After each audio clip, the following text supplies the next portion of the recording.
ఒళ్ళు బరువు చేష్టలు. ఒళ్ళు బరువుతో పని చెయ్యరు చాలా మంది. అందుకే అంటున్నాడు ఒళ్ళు బరువు వద్దు, ఒళ్ళు బరువు వద్దు అంటున్నాడు. అందుకే దేవుడు అంటున్నాడు ఆసక్తి విషయంలో మాంద్యులు కాక ఆత్మయందు తీవ్రత మండిపోతా ఉండాలి. మీరు కసి కలిగి బ్రతకాల. ఒక పని అనుకుంటే ఆ పని చేసేంత వరకు వెనక్కి తిరగకూడదు. ఆ పని అయిపోయినాక మనసు దానిపైనే ఉండాలి.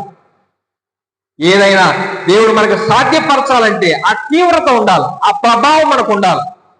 ఆ ప్రభావం లేకుండా ఈ రోజు ఏముందిలే, రేపు చూసుకోవచ్చులే, రేపు కూడా పోతుంది, కొన్నాడు చూసుకోవచ్చులే, ఇది కాదు.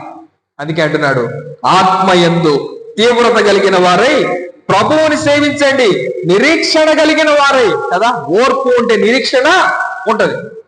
నీకు ఓపిక ఉంటే నిరీక్షణ. కదా, మనం జరగబోయే పని తొందరలో మనం రీచ్ అవ్వబోతా ఉన్నాం, చేసే పని తొందరలో ముగించబడతా ఉంది.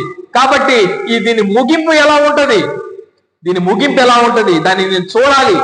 ఒక ఇల్లు కడుతున్నాం, ఊరినే గోడలు లేపి స్లాబ్ వేస్తామా?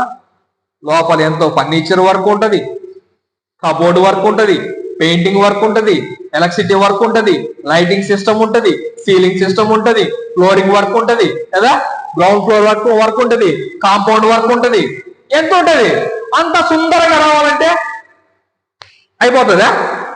అయిపోతుందా చిటికేస్తే? కాదు కదా, టైం పడుతుంది. కాబట్టి మీరేం చేయాలా? శ్రమ యందు ఓర్పు కలిగి ఉండండి.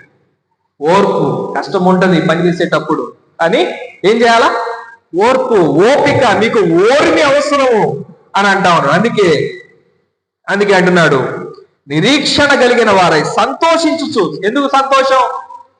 పని అయిపోతా ఉంది, చక్కని పని అయిపోయిన తర్వాత మనం చక్కగా ఇంట్లో చేరిపోతాం. చక్కగా ఈరోజు పొలం వేసాం, ఒకరోజు పనులు మోసుకొని వస్తాం, పంట కోస్తాం, లాభాన్ని చూస్తాం, సంతోషం. కదా, ముగింపులో సంతోషం, వేసినప్పుడు సంతోషం కాదు. అందుకే దేవుని వాక్యం ఏమంటున్నాడంటే కార్యారంభము కంటే కార్యాంతము మేలు. నువ్వు అంతములో చూస్తావు.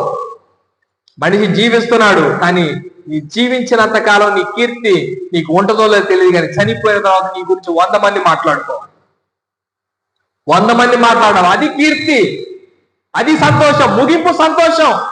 జీవించడం సంతోషం కాదు, ముగింపు సంతోషం. అందుకే అంటున్నాడు ఆత్మయందు తీవ్రత కలిగిన వారై ప్రభువుని సేవించండి, నిరీక్షణ గలవారై సంతోషించుతూ శ్రమయందు ఓర్పు గలవారై.